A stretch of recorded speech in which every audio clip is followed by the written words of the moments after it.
바로 외부 사무총장이 왔다. 발탁해서 왔다. 그 이제는 내부에서 국장 이렇게 올라간 분이 사무총장이 있는데, 사무총장은 참고로 말씀드리면 선관위 사무총장은 장관급이에요.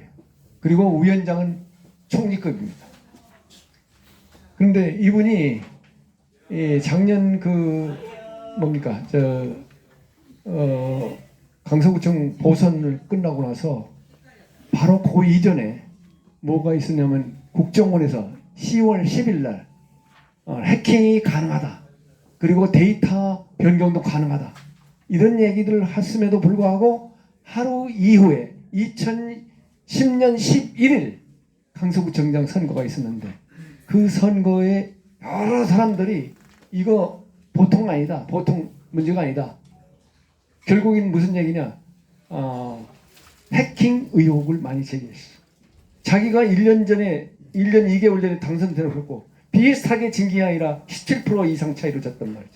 이건 있을 수 없는 거. 데이터 조작이 아니면 없다 하는 것이 전문가들이 생각해요. 제가 분석해도 그렇습니다.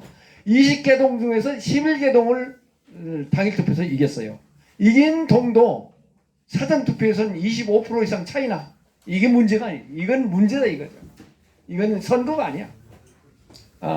그런 측면에서 이걸 그냥 두고 있더라. 이게 정말 통탄합시다. 사무총장으로서 부임했으면서. 그리고 부정 문제도 이번에 한동훈 위원장이 얘기했다시피 가장 중요한 부정 문제가 투표관리관 나인 개인 도장을 찍어라. 선관위가 관리하는 도장 찍으면 안 된다. 그것을 공직선거법 취지에서 가장 중요한 요소입니다. 이것이야말로 정부가 인정하는 그 선관위가 인정하는, 사실 대한민국 정부가 인정하는 투표용지라는 얘기죠. 그런데 그걸 인수해서 했단 말이에요. 슬그머니 관리규칙에 인수해도 된다고 해놨어요. 그런데 이 대목에서 아직 잘 모르실 걸 말씀드립니다. 헌법 114조 6항에 무슨 얘기냐면, 이런 얘기가 헌법에 넣는 좀 이상한 얘기도 들립니다만, 선관위는 모법에 위반되는 선거관리규칙을 만들지 말라고 경고를 했어요. 이 조항을 보는 사람 별로 없습니다. 제가 깨알같이 보니까 이런 문제가 있더라. 그래서 지금 선관위는 헌법 위에 존립하는 단체다. 그리고 그거는 뭐냐, 양심을 속이고 이런 법령을 만들기 때문에 이거야말로 양심이 썩은 단체다 라고 얘기하는 수 없는 겁니다. 그래서 한동훈 대표가 이걸 이 문제까지 분명히 법을 했으니까 알 거라고 좀 보고 있습니다. 아마 그런데 자제하는 것 같아요. 제가 방금 얘기했다는 양심이 썩은 단체다 이런 얘기 않는 것 같습니다. 근데 도저히 안 할 수가 없는 거예요. 헌법에서 이렇게 하지 말라고 그랬는데, 그게 그 원인이 뭐냐 여러분들한테 이제 납득하게 하기 위해서, 보통 행정부에서는 법을 만들려면은 모법이 이제 법이고 그다음에 행정부가 부축입니다. 시행 규칙입니다. 시행령은 대통령령이고. 제가 정부에 있었지만 모법에 위반되는 규칙을 만들 생각을 못합니다. 법제처가 있어가지고 서슬이뽀랗게 검사하죠. 그리고 그걸 했다면 공무원이 그 직권남용이라도 이건 퇴출이야, 공무원 보나보나. 그런데 이걸 버젓이 했다. 이건 바로 법제처의 규제를 안 받기 때문에 이런 짓을 한 겁니다. 제가 법제처에 한번 물어봤어요. 아니요, 그 당시에는 우리가 관하는 기관이 아닙니다 하고 그런 답변이 나왔어. 뭐 답변 나오기 전에 그 문제를 제기했더니 실무자가 그렇게 전화가 와가지고 답변 못한다 이런 얘기죠. 다시 말해서 이런 기관이에요. 그래서 지금 QR코드, 바코드 사용하라고 하는데 QR코드 사용하고 있는 문제, 이것도 대법원의 유권 해석을 가지고 이렇게 합니다.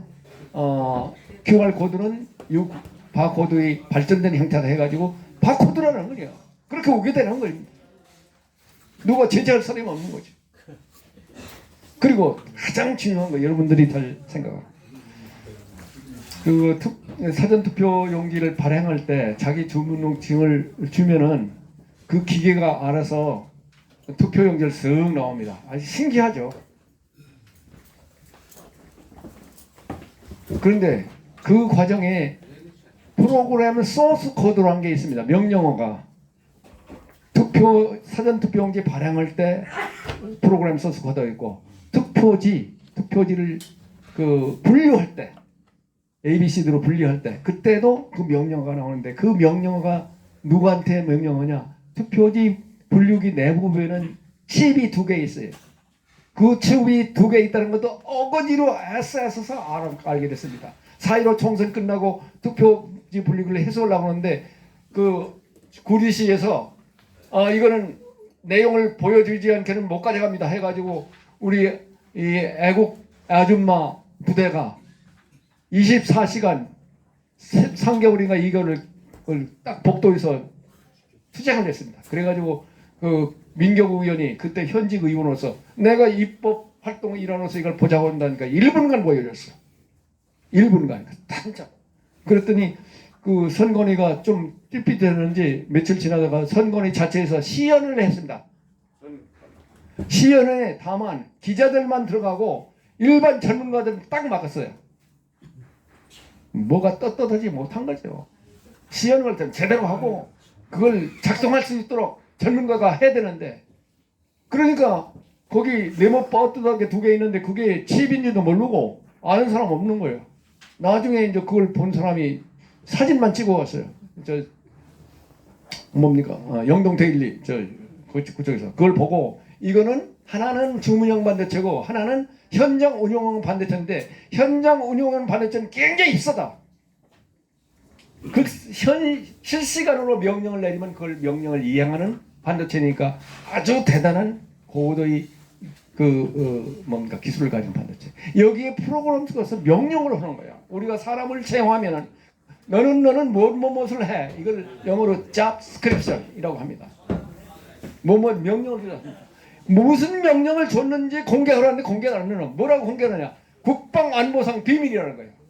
아니 국방안보상 비밀이라는 건 무슨 말입니까? 그리고 공공기관에는 그 공공기관 관리법이 있는데 거기 보면은 이렇게 자의적으로 해석하지 말고 적어도 시행규칙인 법규상으로 제도를 마련해라. 이렇게 했으면서도 선관위는 제대로 안 만들어 놓고 제 마음대로 있다고 얘기하고 있다. 제가 이 사람들하고 그 투쟁을 했기 때문에 다 알고 있어요. 그래서 이런 3가지 적어도 불법 행위를 제대로 하기 전에는 우리가 선거를 하는 것은 이거는 고양이 일한테 생선가게에 맡기는 것도 같다. 그래서 이 문제를 어떻게 할 것이냐 하는 측면에서 제가 여기 누누이 얘기합니다. 저는 이 법을 제대로 지키겠다는 보장을 안 하면 사전투표용지에 투표관리관 사인하도록 하고 QR코드에 대한 바코드 사용하고 프로그램 소스 코드 공개하고 최소한도 이거는 법률 행위가 아니라 행정행위야. 자기들이 하려면 결심을 할 수 있는 거예요. 이걸 안 하면 우리는 보이콧해야 된다 이런 생각을 하고 있는 겁니다. 그래서 3.1절 행사 때 여기 대해서 동의하는 사람을 연설을 받을까 다시 그런 생각을 하고 있고 이 연설을 해가지고 선관위에다가 집단으로 그 진정을 다시 하면서 투쟁을 해야 됐다는 것이 제 생각입니다. 저희 단체하고도 다 협의를 안 했기 때문에 여기서 하겠다고 확실히 말씀을 못 드리지만 그런 구상을 하고 있는 것을 여러분들한테 말씀드리고 대하기도 합니다. 감사합니다.